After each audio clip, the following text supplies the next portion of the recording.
Oh my fucking god, this episode of Parasites. I'm not even gonna lie to you guys. I'm not even gonna lie to you. This is one of my favorite episodes of Parasite. Hands down. One of my favorite episodes of Parasite. It's so deep. So fucking deep. I don't even know where to begin. I really don't even know where to begin. You have fucking Hirokawa's philosophy. GOTOU going in like a savage beast. Shinichi's experience of true fear and his breakdown. Shinichi x Murano at that end, dude. Migi's subtle changes. The fucking depth to this episode that comes from especially Hirokawa's philosophy. The writing, the animation, the lack of censorship, the grisly nature of the violence, dude, and the tasteful censorship in scenes like when the fucking detective's head, the commander's head is dropped into the fucking bushes. Parasite's too real. It's too much of a masterpiece. Yeah, absolutely. Let's just dive straight in.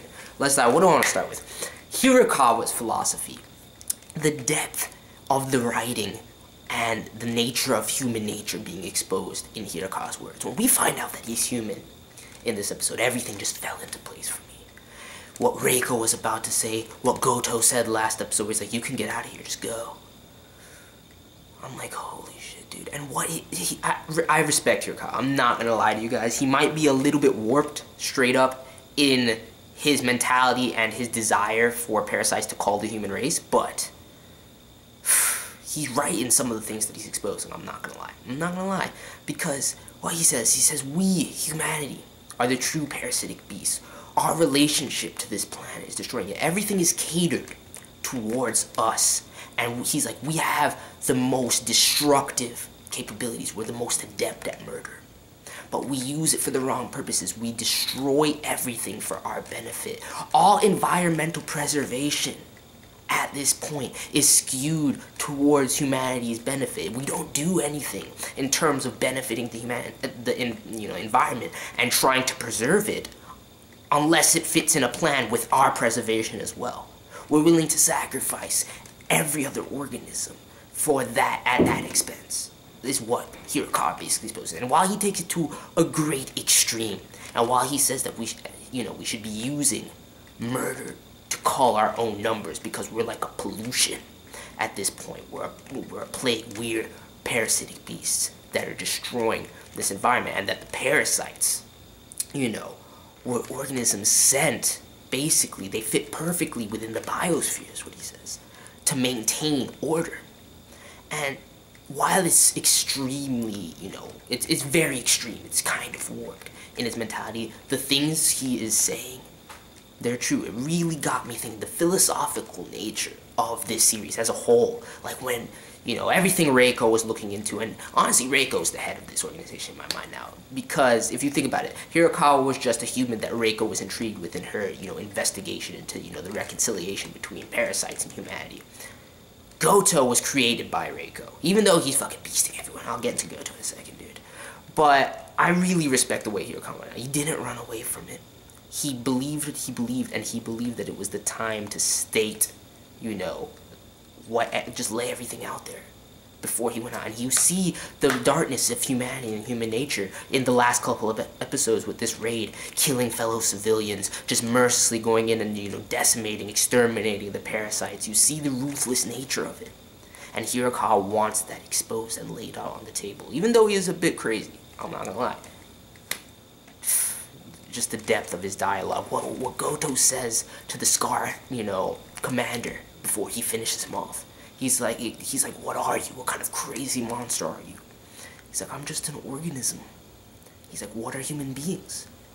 And he's like, he laughs before he dies. He's like, fuck, organisms, dude. I'm just like, dude, this series as a whole, just the insight into human nature, the philosophical inquiries into that realm, and to, our relationship with the planet, the environment, and all these types of things, dude. Oh my goodness, it's too real. It's too real. I love this kind of philosophical inquest in my series, dude. This is one of my favorites at this point. It really is. I can't wait to read them up. I really can't. 3 more episodes. 3 more episodes. It's almost over. God damn. God damn. Okay. And we have GOTOU. We have GOTOU going in like a savage. Alright? even makes what he did last episode look like nothing. Oh, he's bounding off of walls, hardening his cells, deflecting fucking grenade launcher shots, fucking using people as shields, just the carnage, the fucking gore of the situation, like, very little censorship, and when it was used, like, you know, the commander's head being in the bushes, it was tasteful. It was tasteful. Tastefully used. That dream that Shinichi has, that nightmare, where his head is replaced with the commander's, and Migi's looking at him, and you see the head just off of the, I'm just like, oh my god, they're going in. Madhouse, across the board. I know this is a great adaptation. I haven't read the manga yet, but I know this is a great adaptation. I know it. I feel it. At any rate, I love this anime. Okay? But Gotou's just a monster. He strikes true fear into Shinichi at the junction at this point in the episode. And it's interesting to see Shinichi's reaction, his breakdown. You see him just utterly distraught, giving up hope, dude. Just that utter breakdown. I was like, oh my goodness. You see that encounter with the two dudes in the street and everything like that when he first encounters Murano. And just you see the depths of fear and what it can do to an individual and everything that he's been through for him to be pushed to that state because of Gotou's looming presence, dude. Oh my goodness. Then you have Migi and how he's associating with it and everything. And even though it seems like Migi hasn't changed, Migi's like, you see he's willing to sacrifice anybody. He's like, we can call Uda. We can, you know, get more of the military involved and have them go. And he's willing to sacrifice any lives necessary to save them, right? But he has, and you can see it subtly, when he's like, Shinichi, just go home, and everything like that. Migi, at this point, he still values his life, in particular, probably over the rest of humanity and everything, but more so than that, he's looking out for Shinichi, not to preserve himself, I'm calling it right now, but because he genuinely cares more. Just like Reiko was able to experience a motherly instinct and put her child above herself, Migi is putting Shinichi above himself at this point. That's just straight up what's happening. He's worried about Shinichi. So you see the subtle changes culminating in Migi at this point. And then before I get into the Shinichi X Murano scene at the end, because that shit was fucking beautiful, dude. That got me. That really got, that just rounded out. I was like, damn, this shit is real, okay? But Uragami. We haven't seen the last two Uragami, dude, when he just picks up the shotgun and he's like, oh, that felt weird. I felt a tingle in my back.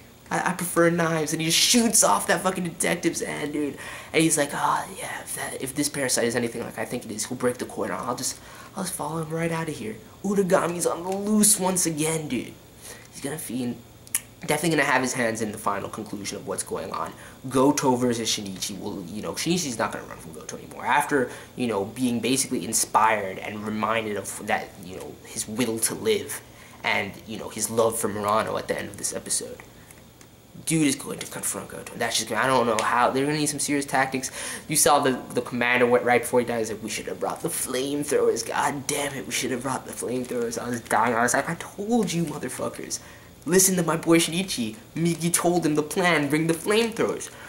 I doubt Shinichi can get his hand on a flamethrower.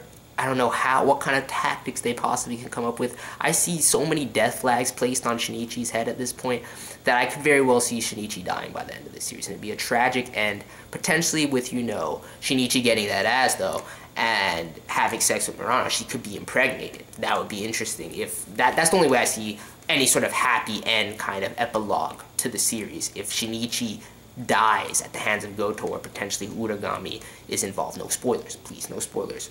Then I could see, you know, at least a piece of him being left and carried on, and potentially could have Migi's cells intermixed in there. That'd be fucking crazy. That's just a wild theory. I seriously doubt that's the case. But she could very well be pregnant. But either way, it was nice to see my boy get that ass, dude. And bringing up the themes of the parks and their kind of symbolism of the parks the whole time, because it really just hit me at this point.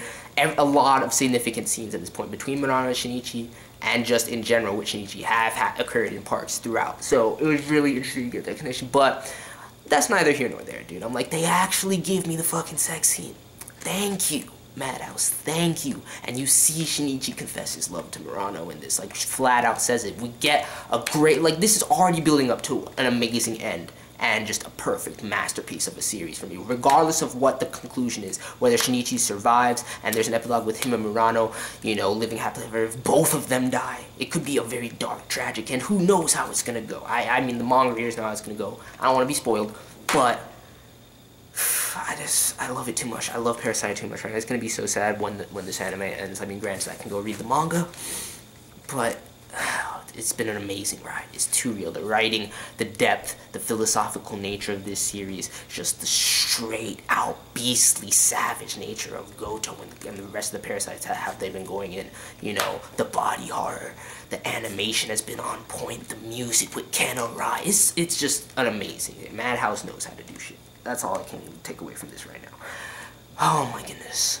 Let me know your thoughts on this episode of Parasyte. This was a rant. It's been a long time since I've done a review that just straight up turned into a rant. Like, it's not since Psycho-Pass, I feel like. Not since Psycho-Pass 2 last season have I had, like, a rant review. So, that was crazy. That was crazy. I'm tired. Let me know your thoughts.